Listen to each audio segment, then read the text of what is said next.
Hello and welcome to online Adda for study one से bad for learning. दोस्तों स्वागत है आप सभी का एक बड़ी और लेटेस्ट अपडेट के साथ जो कि संबंधित है यूपी टीजीटी भर्ती के बारे में। यूपी टीजीटी भर्ती को लेकर जैसा कि आप जानते हैं, जैसे ही कोई नई और बड़ी जानकारी आप सभी के लिए निकल कर आती है तो आपको online Adda for study YouTube channel के माध्यम से दे दी जाती है। इस वीडियो में हम बात करें यूपी टीजीटी की कट ऑफ के बारे में, यूपी टीजीटी 2022 की उस परीक्षा के बारे में जिसको लेकर आपकी जो कट ऑफ के बारे में बात करेंगे।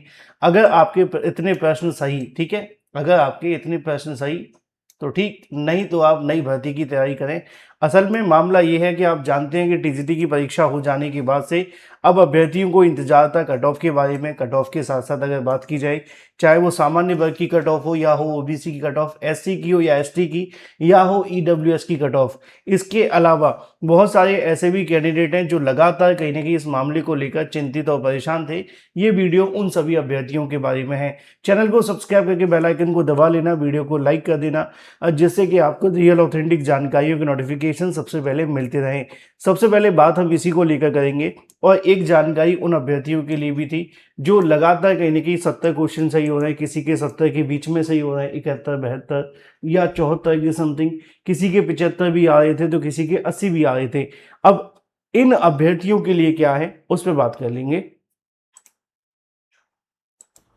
और आपको पता होना चाहिए कि हमने आप सभी के लिए एक सर्वे भी लॉन्च किया है। जो अभ्यर्थी अभी तक इस सर्वे में भाग नहीं लिए, ले लेना। चैनल पर जाकर के कम्युनिटी पोस्ट वाले सेक्शन में जाओगे तो पोस्ट में आपको इसके बारे में सर्वे में भाग लेने का मौका मिल जाएगा।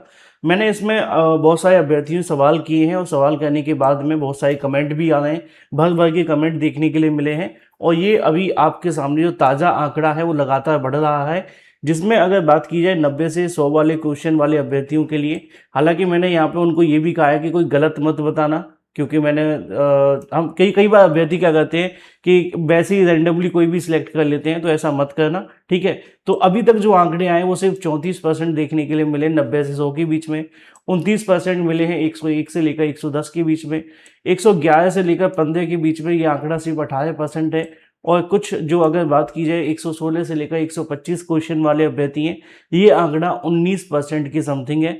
अब इसमें मतलब ये नहीं कि सभी के 125 सही हैं, किसी के 116 भी होंगे, किसी के 17 भी होंगे, किसी के 18 भी होंगे और किसी के हो सकता है इससे ज़्यादा भी होंगे, ठीक है। तो अगर आपने भाग नहीं लिया है तो ले लेना, है ना। वीडियो में आपको मैंने बता दिया है, कम्युनिटी पोस्ट पे आप जाएंगे तो आप इस बातों को समझ करके सारी चीज़ें वहाँ पे देख पाएंगे। अब ये जो सर्वे कंप्लीट होगा तकरीबन 4 दिन के बाद हम इस पर अलग से एक वीडियो बनाएंगे, उसमें बात करेंगे, ठीक है ना। उसमें बाद में बात कर लेंगे। फिलहाल क्या हो सकता है, फिलहाल बहुत सारे अभ्यर्थियों ने मुझे कमेंट किया था कि सर टीजीटी की नई भर्ती आ रही है ना, और अभी हम इस बात को लेकर क्लियर नहीं हो पाए कि भाई हमारे जो क्वेश्चन सही हो रहे हैं क्या उससे हमारा सिलेक्शन हो पाएगा। अगर नहीं होगा तो कम से कम हम नई भर्ती फोकस कर सकते हैं।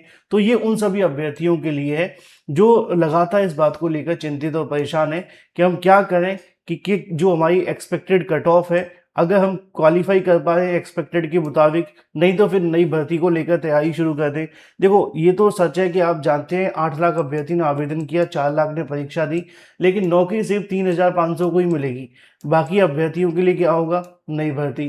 तो उन सभी अभ्यर्थियों के लिए एक संभावित कट ऑफ निकाली जा सकती है कि क्या रह सकती है। संभावित कट ऑफ आपके एग्जाम के पैटर्न, आपके एग्जाम के अंदर आवेदन करने वाले अभ्यर्थी, परीक्षा देने वाले अभ्यर्थी और सीटों की संख्या के मुताबिक तय की जाती है, जो मैंने कई बार आपको बताई है। तो इन तमाम चीज़ों को मद्देनजर रखते हुए मैं आपको एक एक्सपेक्टेड कट ऑफ बताने की कोशिश करूंगा, जो टीजीटी के लिए क्या एक्सपेक्टेड है, क्या रह सकती है। फाइनल कट ऑफ तो आयोग ही जारी करेगा जब आयोग अपना सारी चीज़ें तय कर लेगा। ये एक तरीके से असंभावित है, ठीक है। तो संभावित में क्या हो सकता है, कुछ विषयों को लेकर सवाल था। बहुत सारे अभ्यर्थियों ने कहा सर हमारे तो 70 ही जा रही है, 70 क्वेश्चन सही हो रहे हैं, हमारे तो 80 सही हो रहे हैं, हमारे 90 सही हो रहे हैं।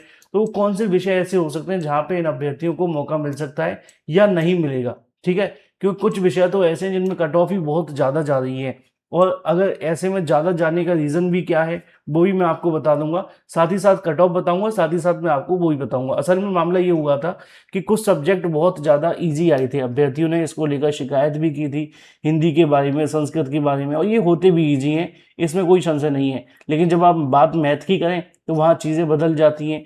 इंग्लिश को लेकर बहुत सारे अभ्यर्थियों ने आरोप लगाया था कि आउट ऑफ सिलेबस है। जब आप ये वाला पोल देखोगे ना, ये वाला जो मैंने पोल डाला हुआ है, इसमें कमेंट पढ़ना, इसमें बहुत सारे अभ्यर्थी पता है क्या कमेंट कर रहे हैं, वो ये कह रहे हैं कि सर इंग्लिश वालों के लिए तो ऑप्शन ही नहीं है, क्योंकि इंग्लिश वाला तो यहाँ तक भी नहीं पहुँच पाएगा। क्यों नहीं पहुँचेगा? क्योंकि इंग्लिश में उनका कहना है कि 37 क्वेश्चन ही आउट ऑफ सिलेबस आ गए। अगर आप 37 क्वेश्चनों को ही निकाल दो 125 में से, तो तकरीबन तकरीबन आप पाएंगे कि 90 के आसपास भी नहीं पहुंच पा रहे। तो बहुत सारे अभ्यर्थियों ने मुझे शिकायत की थी कि सर वहां तक पहुंच ही नहीं सकते। तो वो उनके लिए अलग है, आप कमेंट पढ़ना इस वाले पोल के अंदर जाके आपको पता चलेगा कि जो अभ्यर्थी क्या कह रहे हैं, कि छात्रों की राय क्या है, खासकर इंग्लिश वालों के लिए। ठीक है, तो जो अभ्यर्थी लगातार कह रहे थे कि सर क्या रह सकता है, उन सभी के लिए एक संभावित कट ऑफ के तौर पे मैं आपको समझाने की बताने की कोशिश कर रहा हूँ। और कुछ विषय ज़्यादा होंगे, ये संभावित है, एक्सपेक्टेड है, हो सकती है थोड़ी ऊपर नीचे हो, परेशान मत होना। और जो भी सही चीज़ें होंगी, अगर आपके इतने क्वेश्चन सही हो रहे हैं तो आप क्या करें कि इस भर्ती के लिए तैयारी करें, नहीं तो फिर नई भर्ती के लिए शुरू हो जाएं। ठीक है ना। अब देखो फिजिकल एजुकेशन की बात की है तो 102 मिनिमम है, 106 तक भी जा सकती है। ईडब्ल्यूएस और ओबीसी दोनों की मिलाकर के देखा जाए तो इसके समथिंग रह सकती है 99 से लेकर 102 के बीच में। एससी एसटी की इतनी रह सकती है। म्यूजिक की बात की जाए तो 108 से लेकर 116 के समथिंग जा सकती है। ठीक है, ये कट ऑफ आप सभी के लिए थोड़ी हमने इसमें बदलाव भी किए हैं, जो अभ्यर्थियों से जैसे जैसे हमें रिव्यू मिलते जा रहे हैं वैसे वैसे हम कट ऑफ में बदलाव भी करते जा रहे हैं। पहले जो कट ऑफ थी उससे थोड़े से नंबर बढ़ भी गए हैं कुछ कट ऑफ को लेकर। ठीक है ना, ये भी याद रखना। तो म्यूजिक के अंदर मिनिमम इतनी, मैक्सिमम इतनी जा सकती है, ये दोनों के लिए है। ठीक है, और तो ये आप सभी के लिए आती है। म्यूजिक इंस्ट्रूमेंट की भी कट ऑफ की बात की जाए, वो आपको इसके आसपास देखने के लिए मिल सकती है। हिंदी की कट ऑफ को लेकर बहुत ज़्यादा बवाल हुआ पड़ा है। अभ्यर्थियों का कहना है कि सिर्फ 125 वाले का होगा। बहुत सारे मुझे अभ्यर्थी कमेंट करते हैं कि 124 वाले को भी नहीं मिलेगी। तो देखो, अभी अफवाहों से दूर है, जब तक ऑफिशियल कट ऑफ ना आ जाए। संभावित तौर पर तो यही कट ऑफ होनी चाहिए जो आपके सामने है ना। बाकी 2-4 नंबर ऊपर नीचे हो सकते हैं, 2-4 क्वेश्चन ऊपर नीचे हो सकते हैं, प्लस माइनस में मान करके चलना। तो 109, 116, 106 से लेकर 111, 105 से लेकर 108 की समथिंग। मैथमेटिक्स की बात की है तो आपको ये कट ऑफ देखने के लिए मिलेगी और ये पूरे तरीके से सही होगी, उम्मीद ऐसी है। ठीक है, अगर होम साइंस की बात की है तो 100 से लेकर 106, 96 से लेकर 100 और 93 से लेकर 96 की समथिंग जा सकती है। ये मिनिमम और मैक्सिमम में, इसमें +2 प्लस माइनस करके रखना। 99 से लेकर 105 और 94 से लेकर 98, 93 से लेकर 96। इंग्लिश की कट ऑफ हमने बहुत ज़्यादा आप सभी के लिए उसी आधार पर रखी है कि अगर हम 37 क्वेश्चनों को निकाल दें, क्योंकि बहुत सारे अभ्यर्थियों ने उसमें भी कमेंट किया है कि ये पोल तो इंग्लिश वालों के लिए है ही नहीं है। तो अगर हम इंग्लिश वाले पोल को निकाल करके माने कि भाई अभ्यर्थियों को कहना है कि 37 क्वेश्चन आउट ऑफ सिलेबस है, तो निश्चित तौर पर कट ऑफ और भी ज़्यादा कम जानी चाहिए, अगर 37 क्वेश्चनों को लेकर जो अभ्यर्थियों ने आपत्ति जताई है। ठीक है, तो ये कट ऑफ रह सकती है। सोशल साइंस की बात की जाए तो समथिंग आपको इतनी देखने के लिए मिलेगी, 108 से लेकर 116 के समथिंग। संस्कृत के अंदर आपकी जो कट ऑफ है वो कुछ इस प्रकार देखने के लिए मिल सकती है। और इसी तरीके से अगर बात की जाए साइंस के अंदर तो 95 से लेकर 99 के समथिंग रह सकती है। और कॉमर्स की जो कट ऑफ है 104 से लेकर 109, 102 से लेकर 105। और बायोलॉजी की 95 से लेकर 100, 93 से लेकर 95। एग्रीकल्चर की 98 और 104 के समथिंग। और ड्राइंग की जो कट ऑफ है वो आपको ये देखने के लिए मिल सकती है। फिर से मैं रिपीट कर दूं, ये एक संभावित कट ऑफ है, ऑफिशियल कट ऑफ तो आयोग ही जारी करेगा। ये मैंने उन अभ्यर्थियों के लिए बताया कि जो अभ्यर्थी लगातार पूछ रहे थे कि सर हमारे कितने क्वेश्चन सही होंगे जिस पर चांसेस हैं, अगर नहीं तो फिर हम नई भर्ती की तैयारी करें। तो आप इसको देख करके अपना डिसीजन ले सकते हैं। बाकी परेशान मत होइए, नई भर्ती आ रही है, बम्पर पदों पे आ रही है। Thank you for watching this video.